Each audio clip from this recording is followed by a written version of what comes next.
ำใจย้ายไปสู่ท้องทุ่งนาสองเอาพบกันเอาพบกันด้วยความเบิกบานน้ำลงสง่ายังไงละน้องโปรดฟังเมืองไปแล้วจากลาเอาเดินทางก็เรื่องสัญญาเอาแข่งขันกันทุกงานเมื่อแห่งานเอาไปลงไปผสมกับสายลำวงไหลเข้าสู่นาเจ็บนาพีสู่ลมนี้เข้าเกี่ยวน้ำตาลงมาช่วงใดสุดตาหน้าสองใจ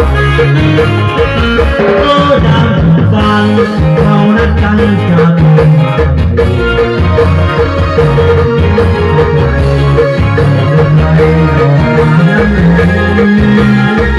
จะกลับคืนมาสร้างสรรค์น้ำตาช่วยกัน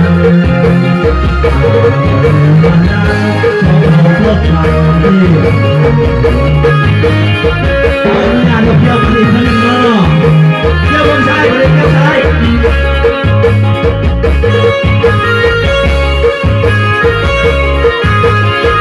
เอาให้เด้ออาจารย์คนแก้วเด้อช่างให้จะเพิ่มอย่างนี้แหละ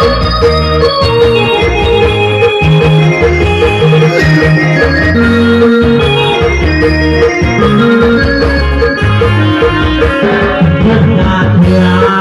แห่งงานเนาขอให้ลงไปผสมกับสายน้ำมุนไหลเข้าสู่นาแจ้งนาพีผู้ตรงนี้เขาเขียวมาตาสาวน้ำลายช่วยกันวันนั้นเขาไปพบกันที่ต้องเอาพบกันที่น้ำ